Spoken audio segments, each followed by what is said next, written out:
fearless pioneer.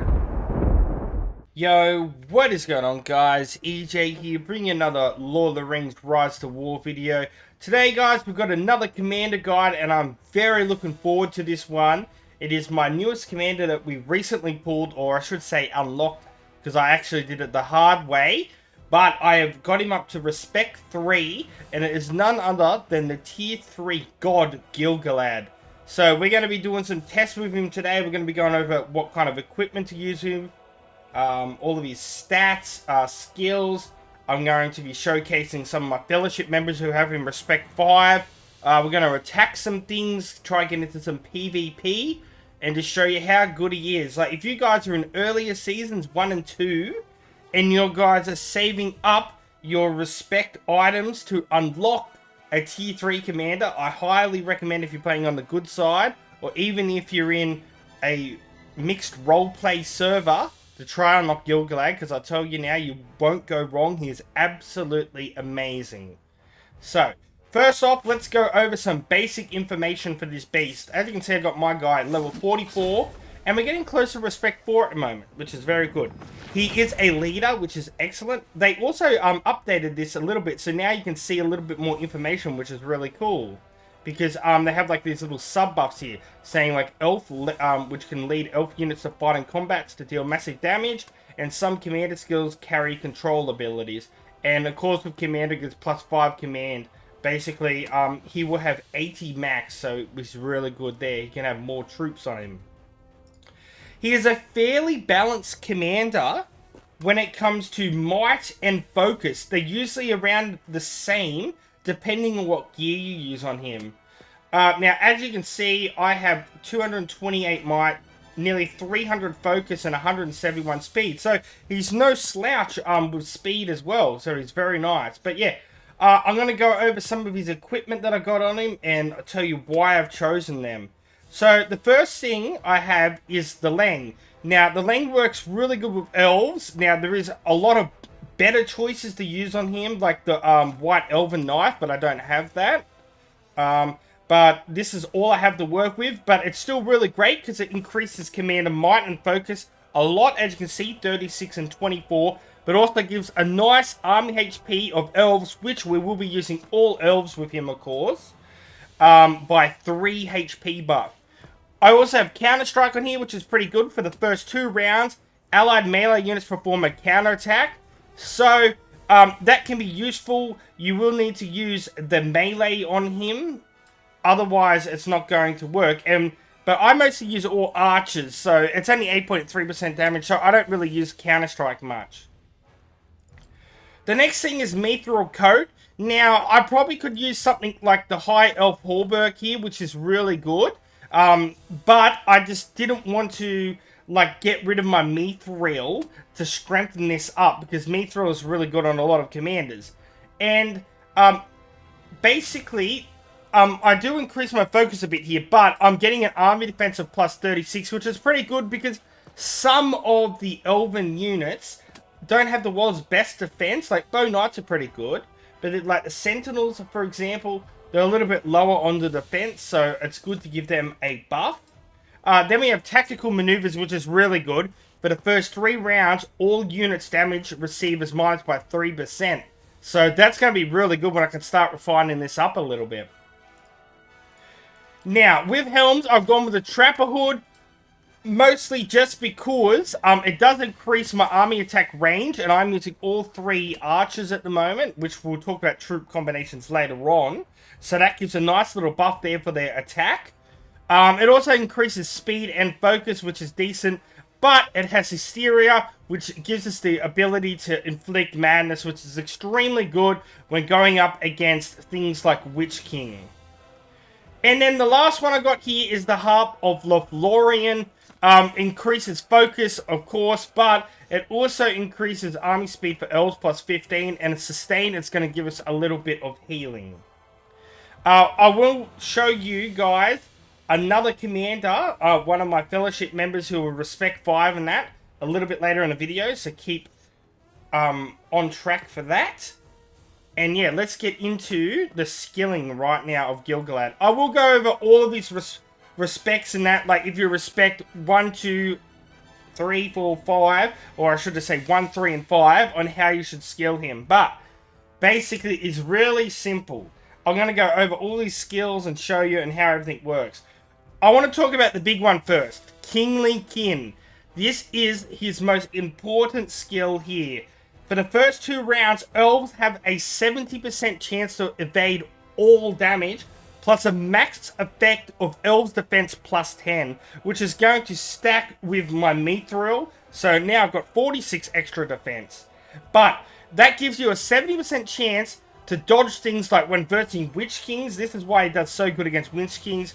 He can dodge those alchemist attacks coming in that do insane amounts of damage. But it is RNG based, so sometimes it ain't going to work all the time. Then we have his sub-skill here, which is Exorbitance. And basically it increases all your units to damage done by 14%. An absolute must. I will then just talk about this sub-skill here, well prepared. But it's for melee units. You're going to be mostly using ranged with him, so I don't touch well prepared at all. His other tier 1, or I should say respect 1, sorry, is Icicle or Icicle, how I call it Icicle, Icicle. But basically, I put 1 point, at least 1 point in here, or you need 2, to be able to get the inflict stun. Now, it does have a max effect of increased might. Now, if you are respect 1, of course, you want to be leveling both of these, but Kingly Kin first. But I'm going off a respect 3 of my build at the moment. So I have 2 points in this just because I get that stun. But then I can also put a point in Dazzle, which gives me a 14.3% chance to inflict stun for 2 rounds on their commander, which is extremely good. Then I just have 1 point up here in Precision Blow, just because this hits nice and early and it also carries Pursuit. Okay, now with the Respect 3. If you're a Respect 3, you want to be doing the same sort of build, but with Kingly Kin, and then with your Exorbitance, and then, of course, 2 points here, and 1 point in Dazzle. Then you want to be maxing your White Council. I highly recommend maxing White Council before those other sub-skills. And so get Kingly Kin and White Council max first, then work on the sub-skills. This is, of course, we know how White Council works. For the first 3 instances, it reduces damage by 19%, so it's very useful. Then I have Champion of Light, which against Orcs, Uruk-hai, and Troll does an extra 28% damage, which is going to buff with this. So now you have like 32, what is it, like 42% extra damage there. And I have some skill points in High Alert, because that's going to reduce the amount of burn damage.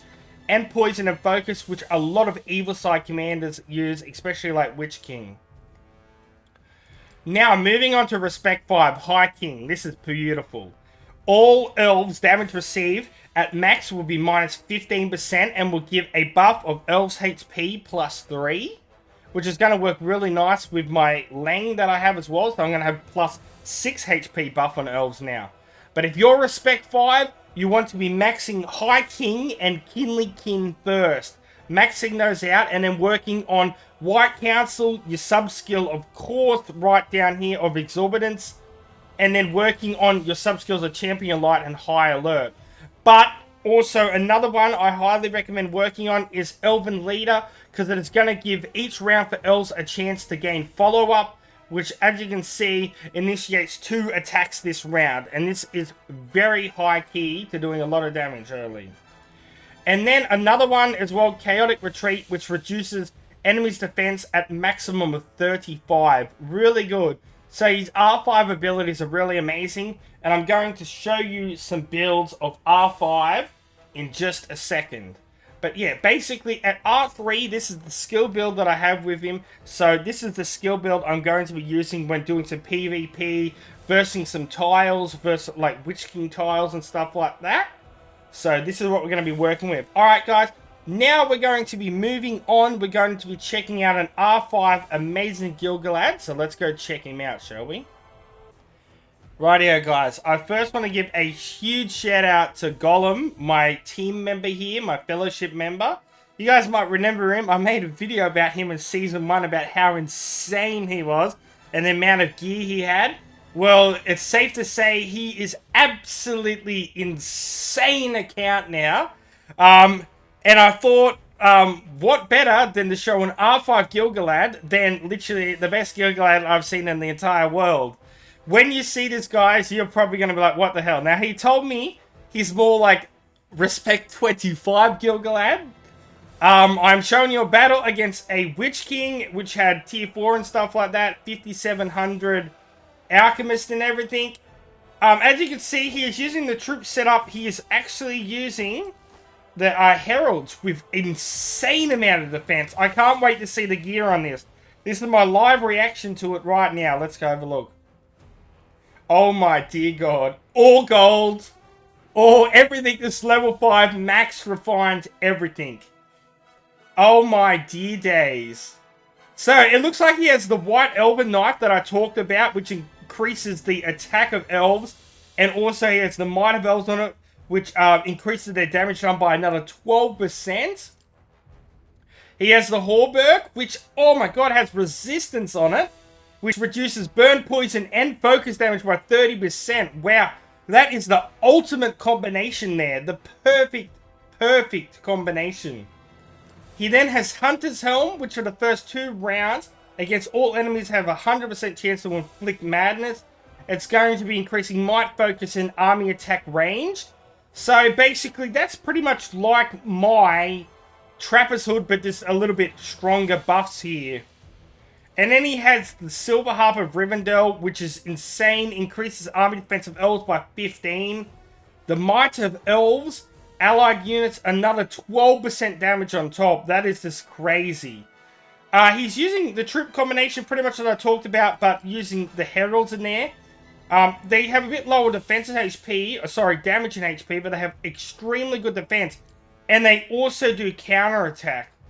I might have to test them out. Very interesting.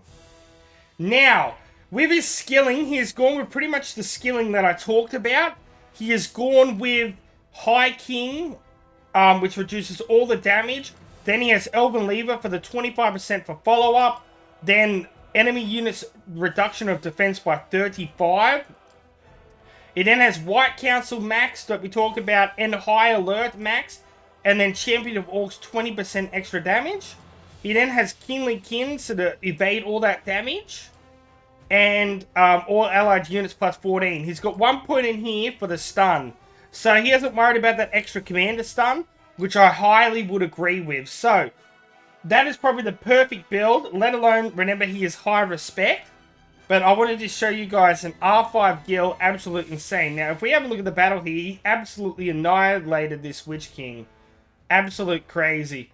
Which is expected, but even with his high respect in that, even an R5 Gil-Galad, you're going to get maybe a bit more damage, maybe about another 45,000 damage. But as you can see, he only received 38,000 damage compared to 270,000. Let's have a look at the RNG real quick. Let's see how the RNG worked for him. So if we go into the first parts of the battle.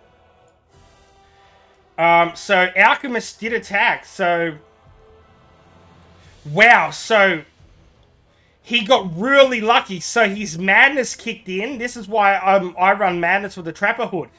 He got the Madness RNG. So the Alchemist did 34,000 burn damage to the Mountain Trolls on that first attack. And then the Alchemist went in. His Kingly Avoidance did not affect Herald.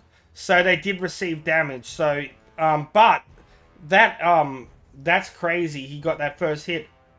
Oh, and then the Warlord's attack. So the Madness is OP, guys. Look at this. The Madness, he got really good RNG in this battle. Really good. Then you can see when the Mountain Trolls attacked down here, the Kingly did work, and they were attacking the Heralds. And basically, all of them avoided it, but then the Heralds did counter damage. Ooh. So that's why he's running the Heralds, because they still do counter damage even after avoiding. Very, very good information there. I think I'm going to have to start running the Heralds on there. Very, very awesome. But yeah, guys, there is R5 Gil-Galad, an absolute insane battle. A huge shout out to Gollum there. Absolute crazy. Also, guys, a quick shout out to Neal13. He is another person that has a Gil-Galad. He is in one of our, we could pretty much nearly call him a sister fellowship. We work together with them. I think I've known him since like season 1. He's been in all of my seasons. He's a very strong tactician, guys. As you can see, he seems to be using the combination. He doesn't have Bow Knights in there, which is surprising, but he's using 2,500 Sentinels, the March Wardens, and it seems that the Heralds are highly being used because they have really good defense and counter. So I think I'm going to start throw them in there. I'm going to switch them over and use them in PvP later in the video. But yeah, as you can see, he has the same sort of gear as I talked about with everyone. He's got the Hunter's Guide there. He's got the Harp of Lothlorien. But this gives you a bit of a better idea of the skilling to use. Now he is a lot lower. He's not like R25, but he's probably like around like R10 or something. But it shows the same abilities to focus on. Surprisingly, he hasn't used the skill to increase the damage plus 14 for the sub-skill there. But it seems he has gone for more damage against units here with the stun.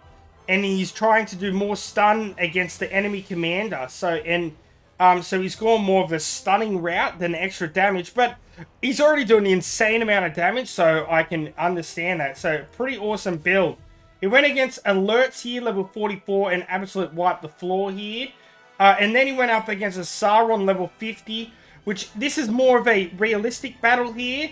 As you can see, there was a little bit more damage done. Sorry, wrong button there. We took 100,000 damage, so this is more realistic, but we still did 270,000 damage here. And Fen has a really good Sauron, actually. I've seen him battle a lot before. Pretty decent gear, to say the least. But not the world's best, but 352 might. Pretty good skilling there on the Sauron. So yeah, that's more of an ideal R5 Gil-Galad build that you guys can more relate to. Rightio, guys, our battle has been completed for Gil-Galad. Let's go check and see how things went. So, let's have a look. So, our first hit, we went against the strongest tile that you can get on this, which is the Witch King, with 150 rhinos and 187 of the Nazgul, or the Fell Beast. Now, we all know the rhinos are absolute tanks. I don't need to go too much information, but they got insane physical damage reduction and defense. As you can see, extreme damage, HP, and defense is pretty good. But as you can see on our first hit here, we took 77,000 damage with 22,000 healing to his 244,000, which is really good. Then we beated him in the victory, and then we drew with the Undying, which had snipers that they do extra damage against ranged. So we did take a bit more damage this time. We took 85,000 with 11,000 healing. But overall, it's not that huge of losses for 180,000 XP. As you can see there, we got 79,000 there, then the 30,000 and the 52,000 on that hit there. So you're getting, I believe, like 90,000 each wave. So, Gil-Galad pretty much nearly wiped that. Sometimes you can get some easy ones and knock out the whole tile. But I wanted to show you that, guys. Some of the gear, they have 2 maxed refined for the gear. Same with the Witch King. As you can see here, wow, he had the chance to inflict madness here as well. That's really interesting. He also had silence ability, so he could stop my madness. Very, very, very interesting, to say the least. Of course, with Alchemist and that, he's going to do a lot stronger.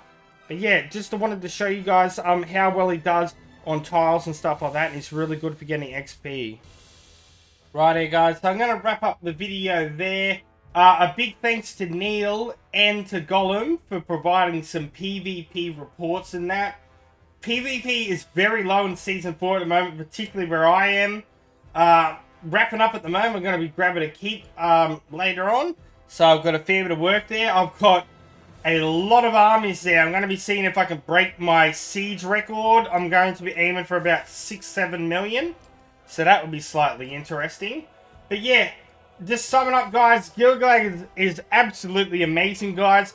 Even from Respect 1, he is absolutely amazing to use. So I highly recommend using him in any season. Good luck. I hope you can pull him or unlock him. So until next time, peace out. EJ's out, and I'll catch you guys later. See you. Thousands of the EJU.